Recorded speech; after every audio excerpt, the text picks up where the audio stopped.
In Japan, there is a warning, not written, not taught, whispered. If you meet a beautiful stranger at dusk, do not look into her eyes. Look at her shadow. Because twilight is not a time, it is a threshold. The moment when day has ended, but night has not yet claimed the world. And in that space, the inhuman can pass as human. She may speak softly. Her smile may feel familiar, as if you have known her before. She may laugh at your jokes, walk beside you, know your name. But her shadow may hesitate when she does not. It may stretch too long, bend the wrong way, or flicker, just once, into the shape of a fox. Because she may not be a woman at all. She may be a kitsune. In Japanese mythology, kitsune are fox spirits, shapeshifters whose true nature is never singular. They are tricksters and lovers, messengers of gods and destroyers of lives, benevolent guardians and cunning deceivers. They are older than emperors, wiser than priests, cleverer than warriors, more dangerous than demons. Because demons announce themselves, kitsune do not. They do not haunt ruins. They do not hide in forests. They sit at your table, sleep in your bed, live inside your home. They laugh like us. They love like us. And when everything is taken, your trust, your sanity, your life, they do not kill you out of hunger. They do it because they are curious. Because watching humans break is how kitsune pass the time. And yet, this is not just a story about monsters. It is a journey into their hidden depths, from ancient origins whispered in folklore, to gods they once served, to the modern world where the fox still walks among us. Because somewhere, just beyond the lantern light, a fox is smiling. If such a being truly walks among us, then the question is not where it comes from, but what it is. To understand the kitsune, we must return to ancient Japan, to a time before emperors, before temples, before written myth. In the earliest beliefs, the fox was not feared, it was observed. Foxes lived close to human settlements, slipping between rice fields and villages, appearing at dawn and vanishing at dusk.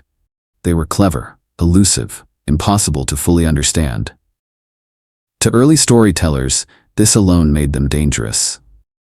In these first myths, the fox was not a monster, nor a god. It was a sign, a creature of liminal spaces, belonging neither fully to the wild nor fully to the human world. But belief does not remain still. As Buddhism entered Japan from the continent and Chinese mythology flowed alongside it, the fox began to change. In Chinese legend, fox spirits, Huli Jing, were said to live for centuries, gaining intelligence, magic, and multiple tails as they aged. This idea took root. The Japanese fox was no longer just clever, it was awakening. The word kitsune still meant fox, but it became a disguise. Because a kitsune was no longer an animal and no longer merely a beast, it became a yokai, a supernatural being born when a fox lives too long, watches too closely, and learns too much. As the years pass, something stirs. The fox begins to understand human speech, human emotion, human weakness. And with age, power grows, not suddenly, not violently, slowly, measured in tails. A young kitsune may have only one, a mark of intelligence, of mischief, of tricks played for curiosity rather than cruelty. But centuries sharpen the mind. More tales appear, each one a symbol of knowledge refined through observation, of illusions perfected by watching humans repeat the same mistakes. By the time a kitsune bears 3 tails, it is no longer playful, it is dangerous. And when the 9th tail emerges, the fox is said to stand at the edge of divinity. A 9-tailed kitsune is no longer bound by the present. It can look backward into forgotten centuries and forward into events not yet born. It can bend perception, rewrite memory, make lies feel more convincing than truth. Yet even with power that rivals the gods, magic is not what makes a kitsune terrifying. Illusions can be broken, spells can fail. What cannot be defended against is deception. Because the greatest transformation of the kitsune was never physical. It was psychological. The fox did not simply learn how to change its shape. It learned how to make humans want to be fooled. And once a kitsune understands deception, it learns the most dangerous art of all, becoming us. Kitsune are not limited to crude disguises. Their transformations are intimate, deliberate, and precise. They do not merely imitate the human form, they study it. A kitsune can appear as a beautiful woman, her voice soft, her presence comforting. Or as a wandering monk, humble, wise, and trusted by all who listen. Sometimes they take the shape of children, harmless, vulnerable, impossible to fear. And sometimes they become someone you already know. A friend, a lover, a face you would never question. Their illusions are not momentary tricks. They endure, they breathe, they age. Entire villages have lived alongside a kitsune for years without ever knowing. But folklore tells us that no illusion is perfect. A tale may slip free in moments of exhaustion, visible only for a heartbeat before vanishing again. A mirror may betray them, showing a reflection that hesitates or eyes that do not blink. And shadows are said to remember the truth. Sometimes just once, they reveal pointed ears where none should exist. The most dangerous kitsune, however, do not rely on fear, they rely on love.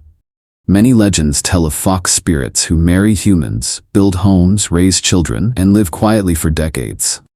Only when their true nature is discovered do they vanish, leaving behind empty houses, broken families, and questions that never heal.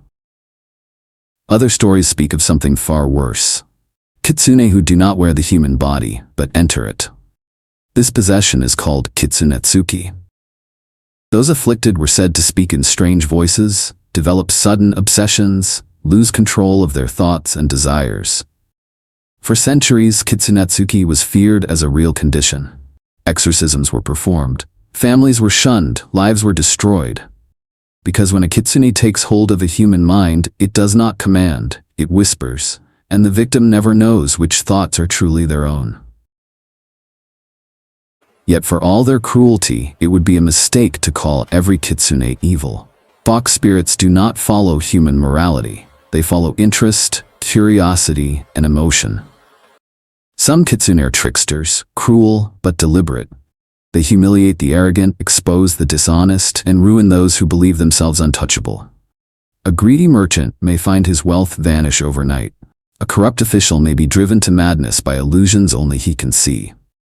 In these stories, the kitsune does not kill, it teaches.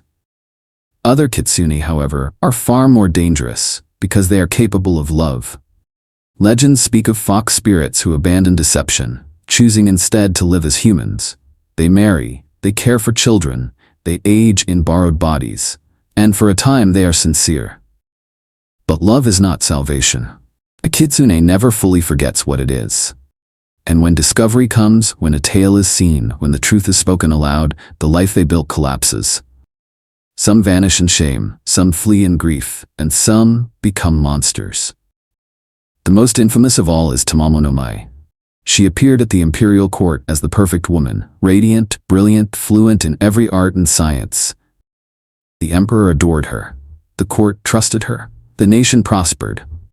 But the emperor began to weaken. His body failed, his spirit faded. And when diviners were summoned, they revealed the truth. Tamamo no Mai was no woman. She was a nine-tailed kitsune, feeding slowly on the emperor's life. Exposed, she fled, but she was hunted, slain, and her spirit was bound to a stone. That stone became known as the Seshoseki, the killing stone. A place where birds fall dead from the sky, where travelers collapse without warning, and where the fox spirit is said to still whisper, still poison, still wait. Love, deception, devotion, destruction. Kitsune embody all of it. They are not demons said to punish humanity. They are something far more unsettling. They are mirrors, reflecting our greed, our desire, our loneliness, and showing us what happens when we fall in love with a lie we never wanted to question. But kitsune are not only creatures of chaos. Some do not wander freely, some serve. In Shinto belief, certain fox spirits are bound to Inari Okami, the deity of rice, fertility, prosperity, and unseen abundance. A god whose blessings mean survival and whose anger means famine. These kitsune are not tricksters of chance. They are messengers. They carry prayers from humans to the gods and return with answers that are rarely simple. At Inari's shrines, the fox does not deceive. It judges. These sacred kitsune are guardians of thresholds, standing between the mortal world and the divine. They protect the shrine grounds, watch offerings, and listen to every vow spoken in desperation or greed. Those who come with sincerity may leave blessed.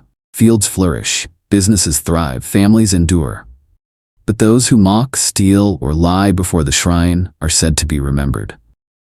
Punishment does not come as lightning or fire, it comes quietly. A harvest that fails, a fortune that rots, a path that leads only to loss. Across Japan, Inari shrines are marked by rows of fox statues. Stone figures with sharp ears and curling tails, often holding keys, scrolls, or jewels in their mouths. Keys to the rice storehouses, scrolls of divine knowledge, jewels of spiritual power. They appear decorative, harmless, but folklore warns they are not merely symbols. Some believe the statues are vessels, empty bodies waiting to be filled. Others say they are watchers, counting footsteps, measuring intent. And when the shrine grows quiet, when lanterns go dark, when no one is watching, the foxes are said to move. Are they stone, or are they pausing? Because in the presence of the gods, even a kitsune knows patience. And patience, in a fox spirit, is never comforting. The kitsune did not remain in Japan. It crossed oceans, it shed its name, and it learned new disguises. Across cultures and centuries, the same presence appears, sometimes as a fox, sometimes as a god, sometimes as something far more familiar. In Korea, it is known as the kumiho, a nine-tailed fox that walks as a woman, seducing not for pleasure, but for survival. Love, in these stories, is never safe. It is a transaction, and the cost is always human. In China, the spirit becomes the huli jing, a fox that evolves with age and discipline, capable of cruelty or compassion, ascending toward divinity or falling into monstrosity. Here, the fox is not condemned. It is tested. In Europe, the fox loses its supernatural form, but keeps its soul. Reynard the fox survives not through strength, but through wit, lies, and manipulation, a creature who exposes the foolishness of kings and the fragility of moral order. In Norse mythology, the fox spirit sheds fur entirely and walks as a god. Loki, the shapeshifter, changes form, gender, loyalty, and purpose, not out of chaos alone, but out of curiosity. Like the kitsune, he reveals truths by breaking the rules that hide them. And in West Africa, the spirit becomes a Nansi, not a fox but a spider, yet unmistakably the same intelligence. A trickster who survives through wit, rewrites the rules of power, and turns storytelling itself into a weapon. Different shapes, different names, the same spirit. This is why, in modern stories around the world, the kitsune continues to appear, sometimes openly, sometimes hidden beneath another face. In film and television, it emerges as seductive intelligence wrapped in danger. In Teen Wolf, the Nogitsune appears not as a beast, but as an idea, a parasitic trickster that feeds on pain, secrets, and chaos. It does not kill with claws, it whispers, it waits. In Lovecraft Country, a fox spirit walks among humans as Jia, beautiful, lonely, and lethal, a modern echo of ancient fox myths, where love and destruction cannot be separated. In literature, the kitsune survives almost unchanged. In The Foxwoman by Keith Johnson, a fox spirit lives as a human wife, loving sincerely, yet never safely.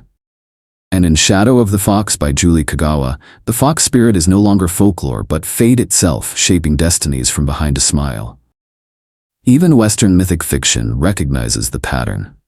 Neil Gaiman's gods, especially in American gods, behave like foxes in human skin, ancient beings adapting to belief, surviving not through power, but through understanding how humans think. In video games, the fox spirit has become unmistakable. Millions recognize Ari from League of Legends, Nine Tails, stolen essence, charm as a weapon. In Genshin Impact, Yae Miko smiles from behind shrine gates, a priestess who knows more than she says, and says less than she knows. Games like Okami, Nioh, and the Persona series draw directly from Shinto and yokai traditions, where foxes serve gods, deceive mortals, and test those who mistake beauty for kindness. Even when the word kitsune is never spoken, we recognize the shape of the story. The femme fatale of cinema. the shape-shifting trickster, the lover who destroys without hatred. In modern art and fashion, the fox mask has become a global symbol, appearing in galleries, music videos, tattoos, and street art. It represents hidden identity, dual nature, and the danger of what smiles back at us. This is why the Kitsune survives, because it is not merely a Japanese spirit, it is an archetype.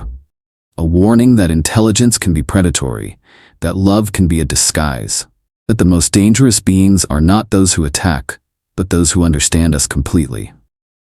And wherever stories are told, the fox finds a way in.